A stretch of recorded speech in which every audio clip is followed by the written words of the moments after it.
Hello good evening guys. जैसे कि हमारा मैथ का एक प्रीवियस लेक्चर में हमने टॉपिक किया था linear equation in two variables. पिछले लेक्चर में हमने समझा था डिग्री क्या होता है। तो इस लेक्चर का मोस्टली हमारा बेस बिल्डिंग खत्म हो गया है, तो आज हम जनरल क्वेश्चंस पे जाएंगे। क्वेश्चंस को करने से पहले मोस्ट इंपॉर्टेंट फॉर्मूलाज हमको समझने हैं, जिसके बेसिस पे हम ये सारे क्वेश्चन सॉल्व कर पाएंगे। तो मैं आपको समझा चुका हूँ डिग्री क्या होता है, लीनियर इक्वेशन क्या होता है, वेरिएबल क्या होता है। तो आज पहले मेरे को फॉर्मूले समझाने हैं, और फॉर्मूले समझाने के लिए भी कुछ बेस बिल्डिंग की जरूरत है। तो linear equation in two variables में जनरल इक्वेशन क्या होती है मैंने आपको बता दिया। जनरल यानी जब तक मेरे पास कोई नंबर नहीं है, वैल्यू नहीं है कि 5x 3x कुछ भी नहीं है, तो मैं एक जनरल इक्वेशन का एक कंसेप्ट लेके चलता हूँ कि इक्वेशन इसी तरीके की होगी ax plus B Y plus C. अब आप पूछेंगे कि ये x और y क्या है, आपको पहले ही बता दिया गया है कि इसमें x एक वेरिएबल है, वेरिएबल नंबर 1, y एक वेरिएबल है, वेरिएबल नंबर 2। इसीलिए आपको बोल रहा है linear equation in two variables. और a b और c क्या है, ये कोई भी एक प्रॉपर फिक्स नंबर है। a की वैल्यू 5 10 15 कुछ भी हो सकती है, वो हर क्वेश्चन में क्वेश्चन वाले के ऊपर डिपेंड है कि वो कैसी वैल्यू देगा। तो जनरली इसी तरह की एक इक्वेशन बन सकती है। पर मैं आपको हर क्वेश्चन में आपको दो इक्वेशंस मिलेंगी, जैसे कि a1x plus b1y plus c1 equal to 0, a2x plus b2y plus c2 equal to 0।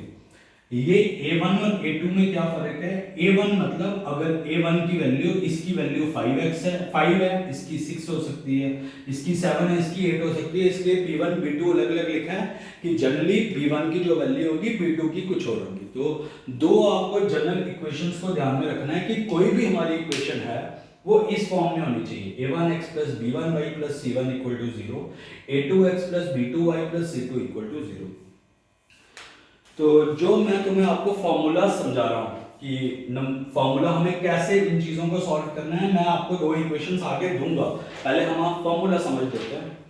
Formula में हमें देखना है अगर a1, इफ पहला वाला है if a1 upon a2, a1 divided by a2 is not equal to b1 upon b2।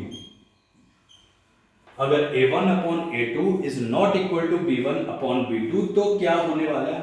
तो इसका अगर वो आपको दो इक्वेशन दे देगा, जैसे पहली इक्वेशन मैं भी दूंगा, दो इक्वेशन, पहली इक्वेशन और दूसरी इक्वेशन, उसमें आपने देखना है अगर a1 divided by a2 is not equal to b1 upon b2 तो ये किस तरह का सॉल्यूशन हो गया। तो मैं क्या बोलूंगा, ये हमको याद करना है। तो हम बोलेंगे इस इक्वेशन का सॉल्यूशन किस टाइप का है? Unique solution. अच्छे से रट्टा मार लो, ये हमारा फॉर्मूला है। अगर a1 upon a2 is not equal to b1 upon b2 तो यानी ये किस तरह का सॉल्यूशन निकल रहा है? इसमें यूनिक सॉल्यूशन। वो तुम्हें बार बार पूछेगा यूनिक सॉल्यूशन कब निकलता है, कौन सी इक्वेशन का यूनिक सॉल्यूशन है? तुमने बताना है जहां पे a1 upon a2 is not equal to b1 upon b2 तो उस इक्वेशन का कैसा सॉल्यूशन है? उस इक्वेशन का यूनिक सॉल्यूशन है हमेशा हमेशा। फिर एक बार बता रहा हूं, ये याद करना पड़ेगा। अगर a1 upon a2 is not equal to b1 upon b2 तो उस इक्वेशन का किस टाइप का सॉल्यूशन है? Unique solution, unique solution, unique solution. आगे चलेंगे, मैं मिटाऊंगा नहीं, मेरे को काम है इससे आगे भी। जैसे कि मैं आपको एग्जांपल लेके बताऊंगा, हमें इतनी ज्यादा जल्दी नहीं है। जैसे कि मैं एक इक्वेशन लिखता हूं 3x प्लस, जैसे आपकी भाषा में मैं सारी चीजें लिख रहा हूं, जैसे यहां मैंने लिखा था ax plus b1y plus c1 equal to 0। मैं अब इक्वेशन लिख रहा हूं असली में, जैसे 3x plus 4y plus 6 equal to 0, ये पहली इक्वेशन है। दूसरी equation 4x plus 8y plus 12 equal to 0। देखो दो इक्वेशन है। a1 तो ये मेरा क्या हुआ? ये मेरा a1 है। ये मेरा क्या है? b1 है। और ये मेरा क्या है? c1 है। समझ आ रहा ना अच्छे से? और सेकंड इक्वेशन के लिए ये मेरा a2 है, ये मेरा b2 है और ये मेरा c2 है।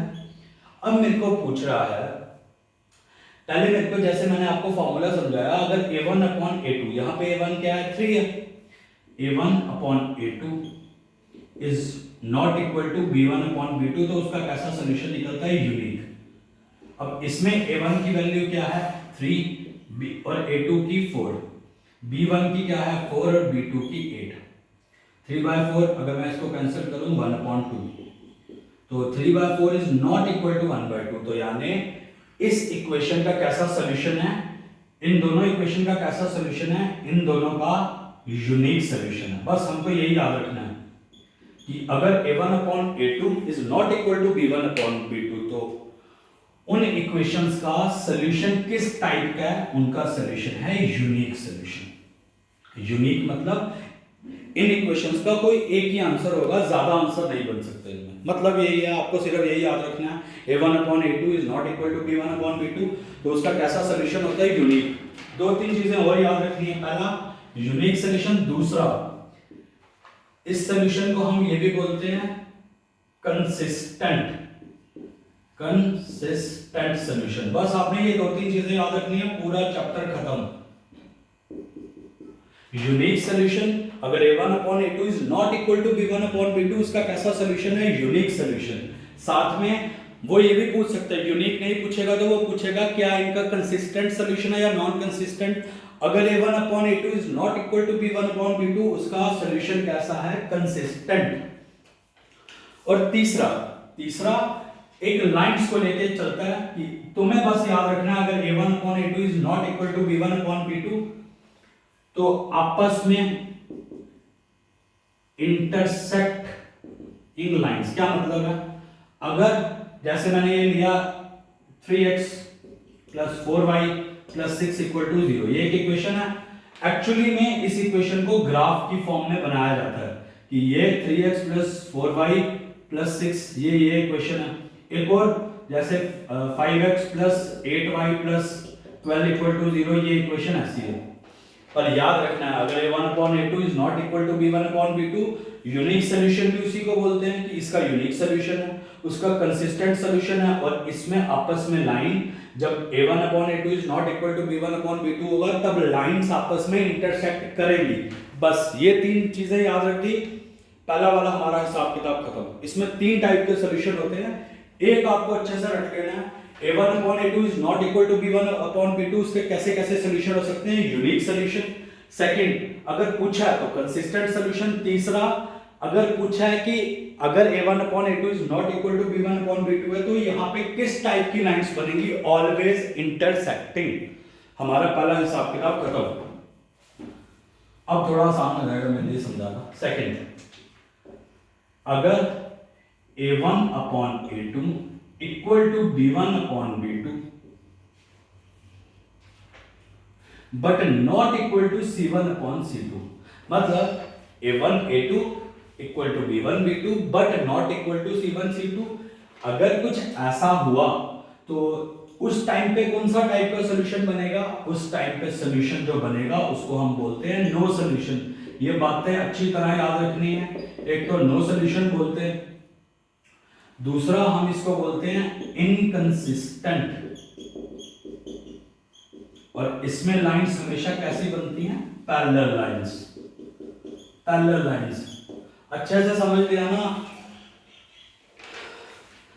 बच्चों? ये मेन चीज है, कोर, हमारे चैप्टर का कोर, मतलब जिसको क्रीम बोलते हैं ना, ये क्रीम है। इसको तो हमें अच्छे से याद रखना पड़ेगा, ये तीन लाइंस। बाकी हमारा चैप्टर इसी के ऊपर पूरा निर्भर करता है। आगे के क्वेश्चन, अगर आज के लेक्चर में ज़्यादा टाइम नहीं हुआ होगा तो आज ही मैं क्वेश्चन करवाऊंगा, पर यही हमारा क्रीम प्रोजेक्ट है जिसके लिए हमने 2-3 लेक्चर कवर किए।